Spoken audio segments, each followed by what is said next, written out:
Maintenant, par rapport au président Thiam, on lui reproche de n'avoir pas été ivoirien au moment où il s'inscrivait sur la liste électorale. Bon, moi, je ne vais pas rentrer dans les détails. Maintenant que la justice ivoirienne dit qu'il est ivoirien, là, pourquoi on ne fait pas la RLE 2025? Parce que c'est la RLE 2025 qui lui aurait permis, lui, de se réinscrire sur la liste, puisque maintenant on reconnaît qu'il est ivoirien. Il a renoncé à sa nationalité française. Maintenant, pour la RLE 2025, là, il serait ivoirien. Mais la RLE n'aura pas lieu. Comment on fait pour l'inscrire sur la liste? C'est pour tout ça qu'on dit qu'il est nécessaire qu'il y ait un dialogue politique.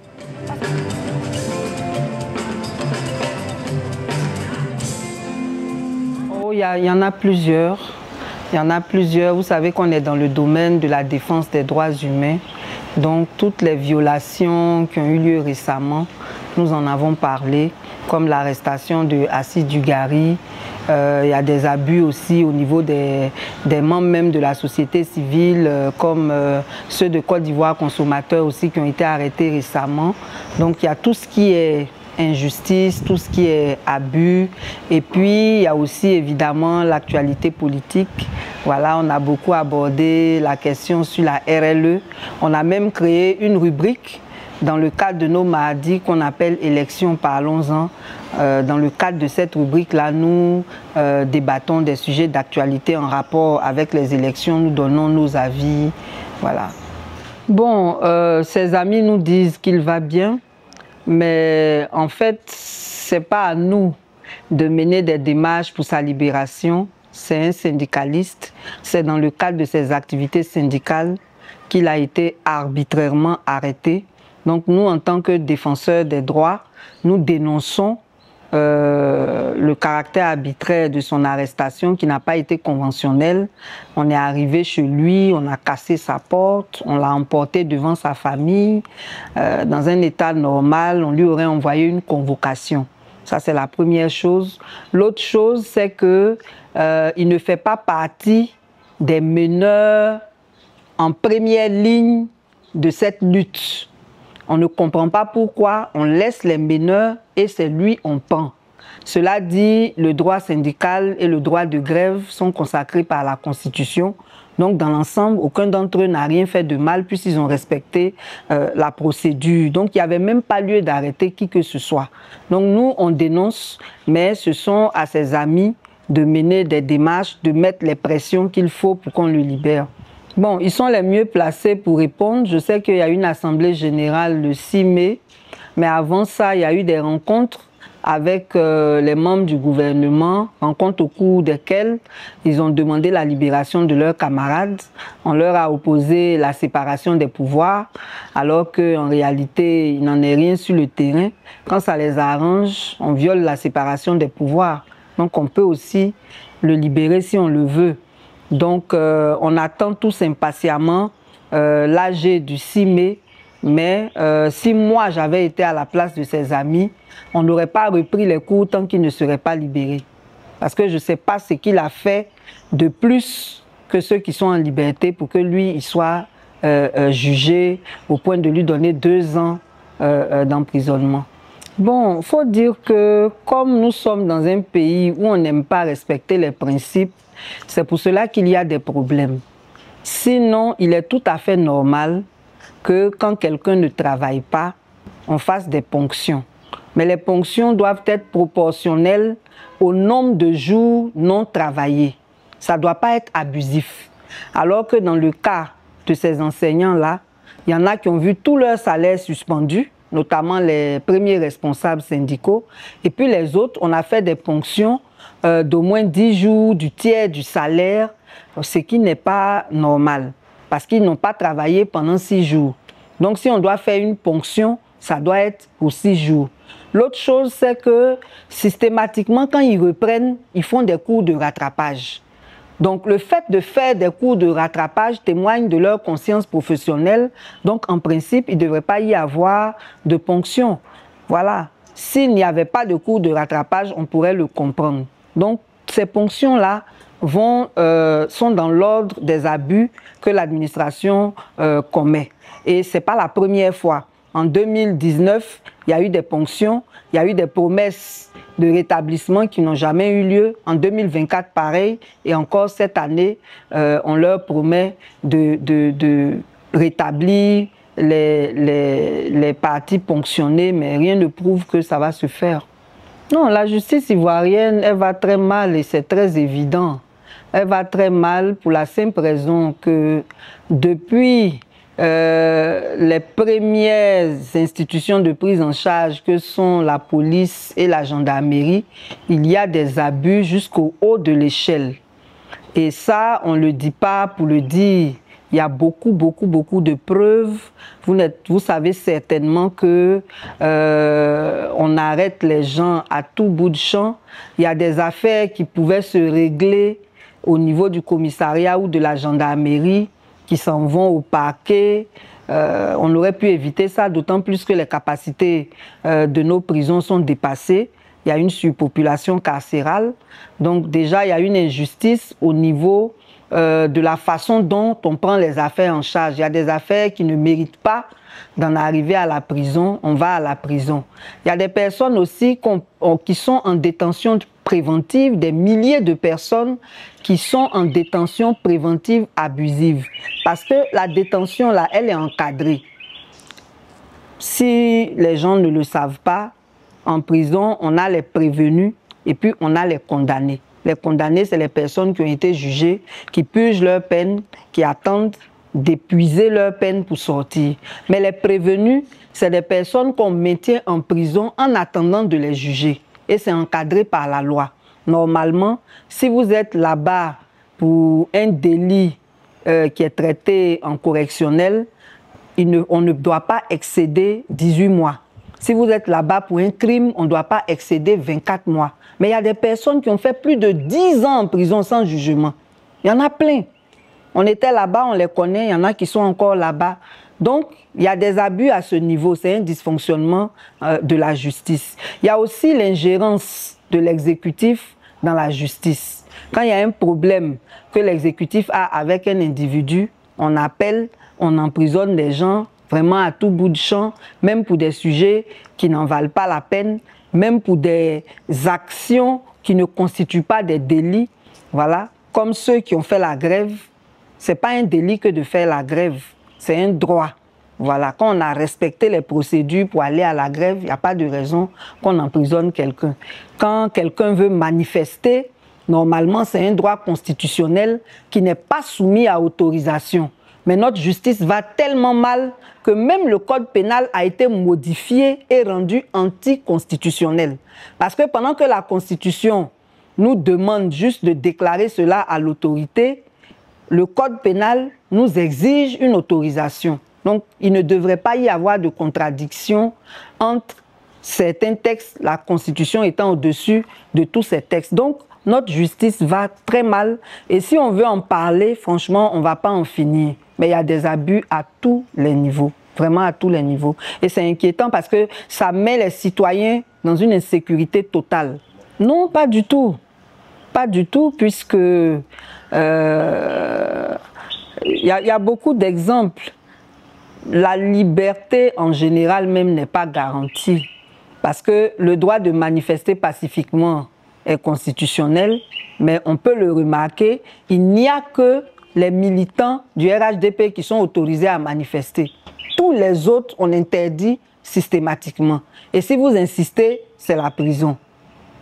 Donc, il n'y a pas de liberté d'expression en Côte d'Ivoire véritablement. Et on le voit aussi hein, dans tout ce qui s'est passé récemment, les gens de Côte d'Ivoire consommateurs qui ont été emprisonnés parce qu'ils sont allés interroger la CEI. Après, ils ont déposé une plainte contre la CEI. Cette plainte-là n'est même pas encore traitée, qu'on les piège. Et ça, c'est vraiment un gros problème. Il faut que nos autorités aient le courage de leurs décisions. Voilà. Vous voulez arrêter quelqu'un, vous suivez la procédure, mais on enlève les gens. Quand on ne les enlève pas, on les piège dans des réunions. On vous invite à une réunion, vous y allez, on vous arrête. Du coup, il y a un problème, il y a vraiment un problème. Oui, avant de faire l'état des lieux, c'est important de préciser que ces déguerpissements-là sont un échec de la politique sociale du gouvernement qui parle de Côte d'Ivoire solidaire. On ne peut pas parler de Côte d'Ivoire solidaire en créant des conditions pour la paupérisation d'une frange de la population. Parce que ces déguerpissements ont été brutaux, ils ont été violents et ils ont détruit la vie de centaines de milliers de familles. C'est vraiment très important à souligner parce que l'un des objectifs de notre gouvernement, c'est de lutter contre la pauvreté. On ne peut pas lutter contre la pauvreté en mettant les gens à la rue, sans respecter les procédures en la matière. C'est vraiment très grave. Et ce qui est encore plus grave, ce sont les contre-vérités qu'on raconte autour de cette opération. On prétend qu'il s'agirait de quartiers précaires, ce qui n'est pas vrai. Certains de ces quartiers étaient lotis, il y a des cités immobilières, il y a des villages. Donc on ne peut pas dire que c'était des quartiers précaires. On prétend que ce sont des zones à risque. Mais aujourd'hui où nous parlons, certaines de ces zones sont en train d'être données à des opérateurs privés pour construire des stations ou d'autres activités économiques. Donc c'est vraiment un échec de la politique sociale du gouvernement et c'est vraiment dommage parce qu'il y a des scolarités qui ont été interrompues. Il y a des activités professionnelles qui ont été interrompues. Il y en a même qui sont morts dans cette affaire parce qu'ils n'ont pas supporté la situation. Et il n'y a aucune mesure jusqu'aujourd'hui qui ait été prise pour les soulager. Parce qu'au début, comme j'ai dit, là, il y avait beaucoup de contre-vérités. C'est des zones inondables, c'est des quartiers précaires et ceci et cela. Donc finalement, le 13 mars 2024, il y a des mesures qui ont été prises. Sur les 5 mesures qui ont été prises, une seule a été appliquée et cette seule mesure-là n'a pas été étendue à tous les déguerpis, puisque les déguerpissements se faisaient de façon successive de janvier à novembre. Quand ça a été pris en mars, ils ont ciblé seulement les déguerpis de GESCO et les déguerpis d'Atekoubé, mais même là encore, c'était sur la base de listes frauduleuses. Du coup, il y a des personnes non déguerpies qui ont été indemnisées. Voilà, bon, ce n'est pas vraiment une indemnisation, qui ont reçu cette indemnité de relogement qui d'ailleurs n'est pas suffisante vu le coût de la vie à Abidjan, 250 000 pour qu'une famille aille se réinstaller. Ça veut dire qu'elle ne peut prendre qu'une maison de 50 000 maximum, ce qui les ramène à aller encore dans des quartiers précaires. Voilà, donc ça n'a pas été distribué à tout le monde. Donc il y a beaucoup de victimes. On va dire que 95% même des victimes n'ont pas reçu cette indemnité. Ça s'est limité à GESCO et à Atekoubé et puis après, plus rien. Tous les autres, on les a laissés pour compte et jusqu'aujourd'hui, ils sont toujours laissés pour compte. On fait des listes à n'en pas finir, des listes où on n'associe pas les responsables des déguerpis eux-mêmes. Donc c'est sûr que ça va donner des listes frauduleuses. Mais pour faire quoi? On regarde nous tous, ils ont promis 3000 logements à Donkoua, mais même ça, c'est très peu parce qu'il y a une centaine de milliers de familles déguerpies. Donc les 3000 là, sur quelle base on va les sélectionner, c'est déjà un problème. Et même les conditions qu'on définit pour ces 3000 logements là sont vraiment, je ne sais même pas quel mot employer, mais c'est vraiment ridicule. Parce que quelqu'un ne va pas vivre sur son terrain de 300 à 1200 mètres carrés. Vous venez casser sa maison et puis vous allez le mettre dans une cage de 75 mètres carrés. Hein? Et encore, on demande à ces personnes-là de payer un loyer. Vous voyez, ils enlèvent l'argent ou après tout ce que vous leur avez fait subir. Donc vraiment, ce sont des mesures qui ne sont pas adaptées aux besoins des déguerpis, mais il aurait mieux valu même que ces déguerpissements-là n'aient pas eu lieu si on n'avait pas les moyens d'encadrer cela de façon correcte. Donc vraiment, le bilan, il est désastreux. D'une façon générale, pour nous, le bilan, il n'est pas positif. Il n'est pas positif parce que, au-delà des infrastructures, il y a les personnes. Il y a les personnes. Quand on vient au pouvoir, c'est pour servir le peuple. Quels sont les besoins du peuple? Même en matière d'infrastructure, on a pratiquement tout concentré à Abidjan. Alors qu'aujourd'hui, à l'intérieur du pays, il y a beaucoup de problèmes. Il y a des routes dans des zones de production qui sont très mauvaises. Récemment, j'étais sur l'axe d'Issia à Gagnoa, mais c'est catastrophique. Alors que c'est une grande zone de production. Vous avez des départements comme celui de Quibli qui sont jusqu'aujourd'hui encore enclavés. Pour dire que les besoins en infrastructure sont beaucoup plus à l'intérieur du pays. L'argent qu'on a mis dans les ponts, dans les échangeurs qui ne résolvent pour autant pas les problèmes d'embouteillage, on aurait pu l'utiliser de façon beaucoup plus utile. Voilà, donc à l'intérieur du pays, il y a beaucoup de problèmes.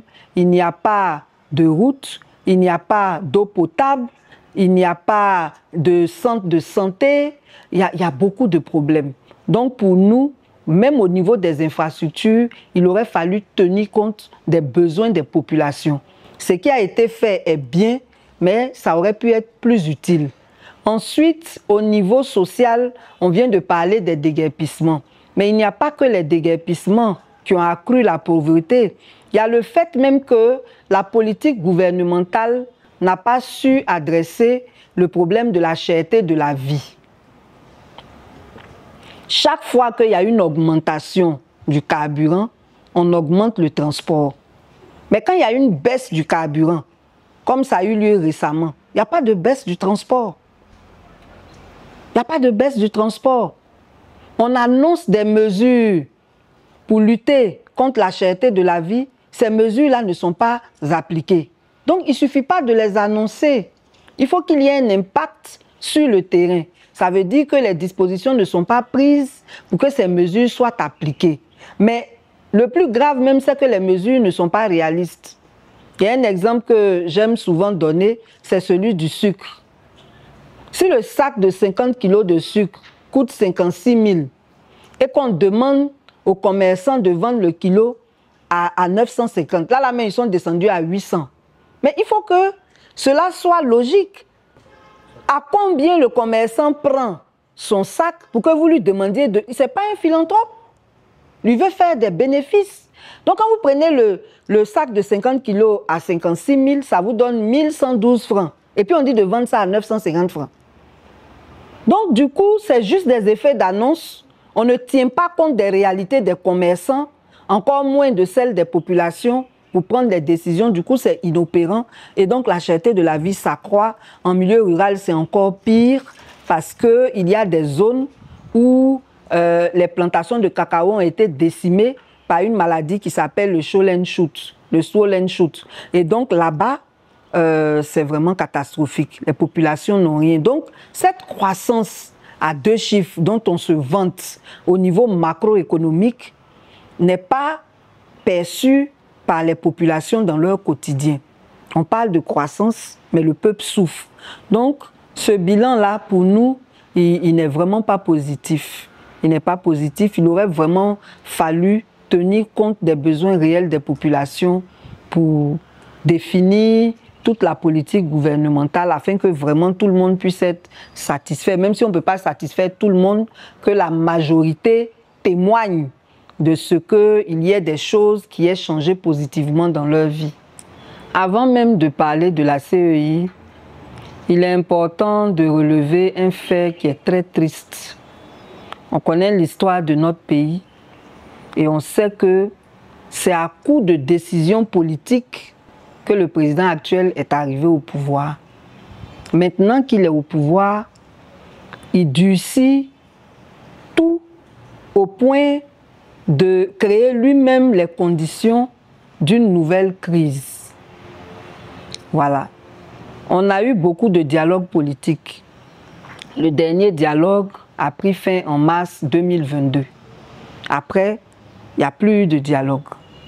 Nous sommes en 2025, on va à des élections et on refuse d'engager un autre dialogue politique alors qu'on sait très bien qu'il y a beaucoup de questions sur lesquelles il vaudrait mieux discuter, trouver des consensus pour être sûr qu'en octobre, on n'aura pas de problème, ou même avant octobre, hein, parce qu'on est déjà dans une crise préélectorale. On est déjà dans une crise préélectorale. Et la CEI n'a pas vraiment joué son rôle. Elle a été très décevante parce qu'elle est composée telle qu'elle est aujourd'hui parce qu'on voulait créer la confiance entre les acteurs politiques et sociaux par rapport aux élections. Donc, on a mis des représentants de chaque composante dans la CEI. Malheureusement, le choix même des représentants pour être dans la CEI pose problème. Moi, en tout cas, ceux qui sont là-bas au titre de la société civile, je ne sais pas à quel moment et selon quelle procédure on les a désignés. Déjà, ça, je peux en témoigner. Donc, si aujourd'hui, la CEI devait créer la confiance et que tout le monde décrit sa façon de travailler, il y a lieu de s'asseoir pour en parler. Si on est vraiment dans un esprit constructif et si on veut la paix, il y a lieu de s'asseoir pour en parler. On refuse ce dialogue. La CEI aussi ne respecte pas le minimum qu'elle devrait pour garantir la confiance entre les acteurs. Vu l'importance et les enjeux de octobre 2025, il aurait été indiqué que déjà même en 2023, un dialogue soit entre la CEI, les partis politiques et la société civile pour caler même le calendrier de toutes les activités qui allaient être menées jusqu'aux élections. De sorte qu'en juillet 2024, on n'en soit pas à se demander à quel moment on fait la révision électorale. Finalement, une révision électorale qui était censée se tenir tous les ans selon la loi, selon l'article 6 du Code électoral, la CEI décide de façon unilatérale de le faire à cheval sur 2 années. Bon, on fait la RLE 2024 à partir d'octobre 2024 pour finir en juin 2025. Mais c'est de façon délibérée qu'on rejette la RLE 2025, ce qui n'est pas normal. Parce que quand on finit d'analyser les failles de la RLE 2024, là, à quel moment on les corrige? Et pour une élection aussi importante qu'octobre 2025, la RLE 2025 devait forcément se tenir avant octobre 2025. Donc, il y a un problème parce que la CEI qui est là actuellement, là, elle travaille depuis 2019. Elle n'est pas surprise par son travail. Elle connaît ses attributions. Donc, il y a un problème de mauvaise organisation qui nous envoie aujourd'hui dans les problèmes dans lesquels nous sommes aujourd'hui. On aurait pu éviter ça. On aurait pu éviter toute la polémique autour de la CEI si elle avait pris son travail au sérieux et si elle avait travaillé selon le cadre légal qu'elle devrait respecter. Donc aujourd'hui, il y a des problèmes parce que d'une part, le gouvernement refuse le dialogue, d'autre part, la CEI ne fait pas correctement son travail et on veut que tout le monde accepte ça. Ce qui n'est pas normal. Non, non, vous avez identifié le vrai problème. Le vrai problème n'est pas au niveau des personnes, encore moins de leur âge. Voilà. Parce que si nous étions dans une démocratie, ce qui devrait intéresser, ce sont les textes. Chaque parti a ses textes. Qu'est-ce qu'on dit dans les textes du parti? Si dans les textes du parti, à 100 ans, on peut se présenter, mais quel est le problème? Celui qui a 18 ans, qui pense qu'il a les compétences pour diriger, il vient, il se présente. Celui de 100 ans aussi se présente. Notre constitution a ouvert les vannes de l'âge pour se présenter. Avant, c'était limité à 75 ans. Maintenant, même après 75 ans, on peut se présenter. Donc, le problème n'est pas à ce niveau. Le problème, il est au niveau des textes, du respect des textes, véritablement. On peut être jeune et ne pas avoir les capacités. On peut être aussi âgé et avoir toute l'expérience dont on a besoin par rapport au contexte sociopolitique dans lequel on est. Donc, ce n'est pas l'âge qui est le problème. Mais ce que disent nos textes, est-ce qu'on les applique? C'est à ce niveau-là qu'on a un problème. On prend des décisions anticonstitutionnelles, la CEI travaille même contre le code électoral, chacun fait ce qu'il veut, il y a un désordre institutionnel qui est installé et un désordre légal même aussi qui est installé. Donc aujourd'hui, ce qu'il faut, c'est vraiment recadrer les choses au niveau des textes. Après, c'est le peuple qui décide s'il veut voter un vieux ou bien voter un jeune. Donc ça, c'est un débat qui pour nous n'est pas important. Voilà. En politique, là, il n'y a pas de retraite. Celui qui a décidé de faire de la politique son métier, à chaque étape de sa vie, il y a quelque chose qui peut apporter à la vie politique et ça doit dépendre de lui. Voilà. Donc, c'est un faux problème. Moi, je trouve que c'est vraiment dommage. Je le disais au début de mon propos, le président actuel lui-même s'est plaint d'exclusion et ce sont des décisions politiques qui l'ont amené à être candidat. Aujourd'hui, il est candidat, il refuse d'appliquer ne serait-ce que les textes. Parce que les 4 que vous avez cités là, ils n'ont pas le même problème. Ils n'ont pas le même problème. Voilà. Si vous prenez le président Guillaume Soro, la Cour africaine des droits de l'homme et des peuples a pris un arrêt pour demander qu'on arrête les poursuites contre lui. Et les juridictions internationales sont au-dessus des juridictions nationales. Mais la Côte d'Ivoire a refusé d'appliquer cette décision et elle a même fait pire, elle a retiré sa déclaration de compétence à la Cour africaine des droits de l'homme et des peuples. Le problème, c'est que le retrait de sa déclaration de compétence à la Cour africaine ne l'exempte pas d'appliquer les décisions qui étaient déjà prises. Ça n'a pas été appliqué. Aujourd'hui, le président Guillaume Soro est en exil, contrairement à ce que notre constitution qui dit que nul ne doit être contraint à l'exil. Quand on prend le cas du président Laurent Gbagbo et du ministre Charles Blé Goudé, ils sont allés à La Haye dans le cadre d'un procès pour les faits liés à la crise post-électorale. Et ils sont allés là-bas parce que la Côte d'Ivoire a estimé qu'elle ne pouvait pas les juger ici. C'est comme ça que la Côte d'Ivoire a ratifié rapidement le statut de Rome pour les transférer à La Haye. Bon, ils s'en vont là-bas, on dit qu'ils sont acquittés. Et puis on vient les juger pour les mêmes faits en Côte d'Ivoire. Quand on dit que le ministre Charles Blé Goudé est condamné à 20 ans pour viol et torture, les viols et tortures, là, ça ne fait pas partie des crimes contre l'humanité pour lesquels on les a jugés à La Haye. Il y a un problème. Il y a un problème. La Cour africaine des droits de l'homme et des peuples a pris un arrêt pour demander que le président Laurent Gbagbo soit inscrit sur la liste. On n'a pas appliqué. Donc quand on demande qu'on les mette sur la liste là, ce n'est pas un service qu'on demande à l'État de Côte d'Ivoire. On lui demande d'appliquer simplement les textes, d'appliquer les décisions de justice. Malheureusement, ici, on applique la loi quand ça nous arrange, on ne l'applique pas quand ça ne nous arrange pas. Donc, c'est pour ça que j'ai toujours dit qu'on n'est pas dans un état de droit. Parce que dans un état de droit, on ne fait pas les choses de façon sélective. Maintenant, par rapport au président Thiam, on lui reproche de n'avoir pas été ivoirien au moment où il s'inscrivait sur la liste électorale. Bon, moi, je ne vais pas rentrer dans les détails. Maintenant que la justice ivoirienne dit qu'il est ivoirien, là, pourquoi on ne fait pas la RLE 2025? Parce que c'est la RLE 2025 qui lui aurait permis, lui, de se réinscrire sur la liste, puisque maintenant on reconnaît qu'il est ivoirien. Il a renoncé à sa nationalité française. Maintenant, pour la RLE 2025, là, il serait ivoirien. Mais la RLE n'aura pas lieu. Comment on fait pour l'inscrire sur la liste? C'est pour tout ça qu'on dit qu'il est nécessaire qu'il y ait un dialogue politique.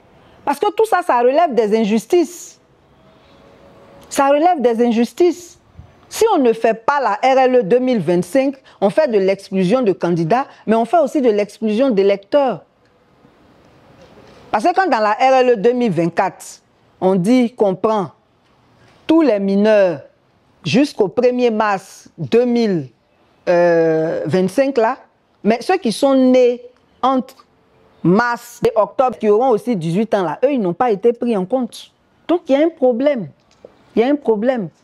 Et comme le temps est court, c'est pour cela que c'est nécessaire qu'il y ait un dialogue politique pour que tous les acteurs politiques importants là s'asseyent pour trouver un consensus. En tout cas, nous, en tant que société civile, on estime que tous les responsables politiques qui décident d'être candidats là, on doit leur permettre d'être candidats. Et puis nous, le peuple là, on va choisir. Parce que tous ils parlent. Mais nous, on veut voir le poids réel de chacun. Laissez tout le monde se présenter, on va voter. Maintenant, pour que nous, notre vote aussi soit respecté, là, il faut que la CEI là, soit assainie. Parce qu'il ne faut pas que nous, on vote et puis après, on confisque nos résultats ou bien on les trafique. Donc, vraiment, c'est dommage. C'est vraiment dommage tout ce qui se passe, ces exclusions. C'est vraiment dommage. On espère que nos autorités se ressaisiront à temps pour trouver vraiment un consensus autour de toutes ces questions-là. On l'a exprimé parce que c'est ce qui est logique. C'est ce qui est logique. Vous avez en face de vous un adversaire qui a toutes les manettes en main et qui ne veut pas se mettre dans la justice. Donc la moindre des choses, c'était de vous mettre ensemble pour lutter contre l'adversaire commun. Voilà. Mais il se trouve que malheureusement, dans l'opposition, il y a beaucoup qui ont des agendas cachés, ce qui fait que c'est difficile. Il y a aussi des problèmes personnels entre certaines personnalités qui accroissent encore les dissensions. Donc, bon, on regarde, hein, on va voir ce que tout ça va donner.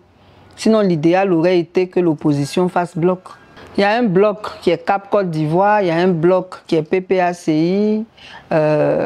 Effectivement, on ne sait pas encore où se situe GPS. Mais une chose est sûre, tout ça n'est pas fait pour aider à obtenir l'essentiel. L'essentiel là, c'est le dialogue politique. Au stade où on est, c'est ça l'essentiel. Et c'est ce que nous tous on demande, société civile comme opposition. Mais si l'opposition était en bloc, moi je pense qu'on l'obtiendrait plus facilement que quand ils vont en rang dispersé. Si j'avais peur, je ne serais pas face à vous. La peur, c'est quelque chose de naturel, hein, mais le plus important, c'est nos convictions. Quand vous vous engagez au service du peuple, vous avez forcément une vision. Et c'est cette vision-là qui vous donne la force d'avancer malgré les difficultés. Parce que vous savez ce que vous voulez, vous savez où vous allez. Et quand vous avez aussi le soutien d'une partie du peuple, évidemment, ça vous encourage parce qu'on a quand même quelques résultats hein, dans tout ce que nous faisons qui nous encouragent à avancer. Donc, ce qui nous encourage surtout, c'est le fait de ne pas supporter toutes les injustices qui ont cours, ne pas supporter la souffrance du peuple qui est laissée pour compte parce que malheureusement, la plupart des opposants sont concentrés sur leurs problèmes. De temps en temps, ils jettent un coup d'œil sur certains problèmes, mais après, bon, le peuple est livré à lui-même. Voilà, donc c'est vraiment important pour nous de nous engager aux côtés du peuple pour porter leur voix, puisqu'on a payé le prix pour pouvoir parler. Hein. Donc, au moins ça, on peut le faire.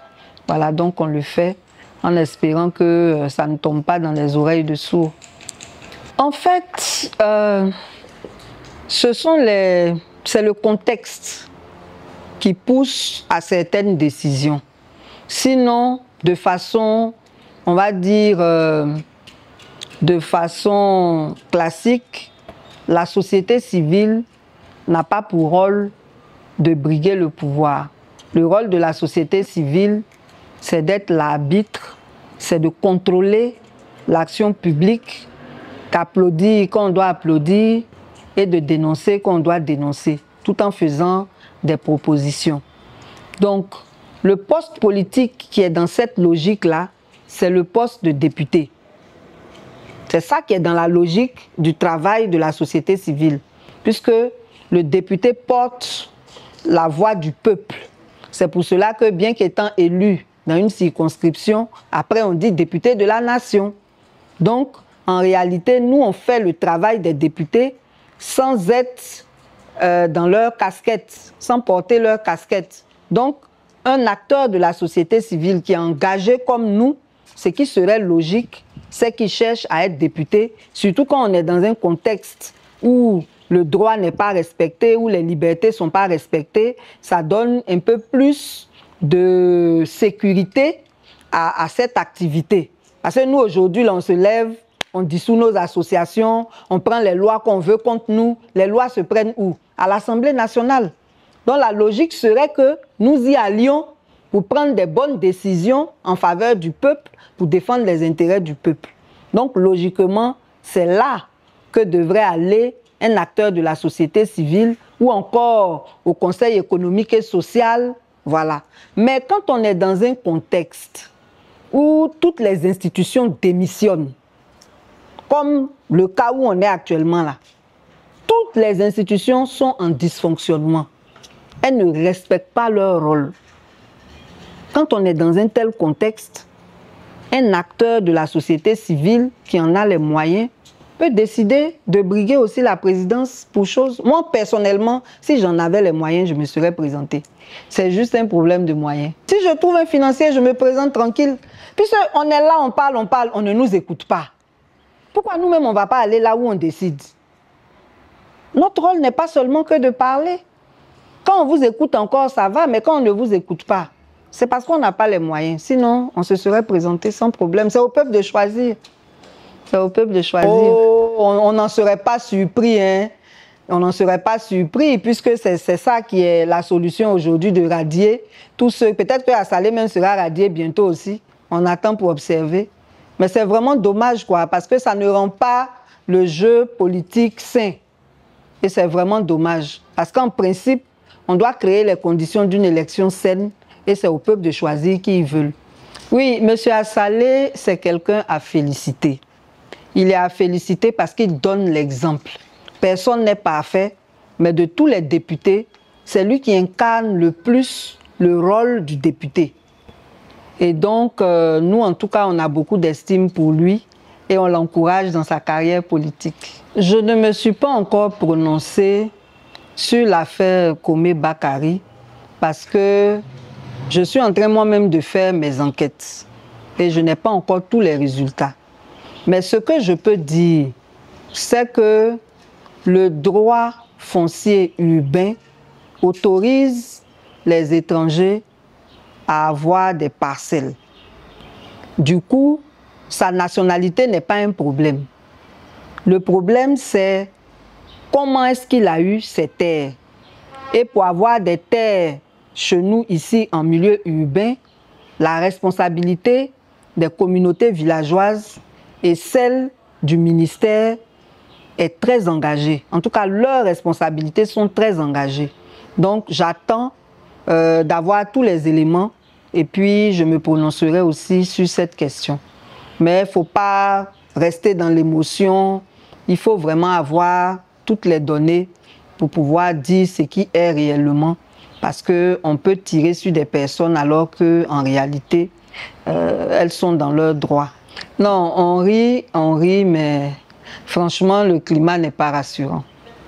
C'est pas rassurant parce que nous ne sommes pas à notre première expérience de crise électorale, malheureusement. Je le disais au début de notre entretien, nous sommes déjà dans une crise préélectorale. Et quand on sait comment les autres crises se sont passées, moi je crois que les gens ont raison de prendre leurs précautions, sincèrement. Nous sommes des acteurs de la vie publique. Nous n'avons pas intérêt à aller où que ce soit. On est là pour observer, pour donner notre avis sur ce qui se passe, pour donner des conseils quand on veut bien nous écouter. Mais ceux qui peuvent prendre leurs précautions doivent les prendre effectivement. On ne peut pas empêcher quelqu'un d'être prévoyant. On dit que quand tu as été mordu par un serpent, quand on voit le ver de terre ou la porte, automatiquement on a peur. Mais ce qui serait indiqué, c'est surtout de prier.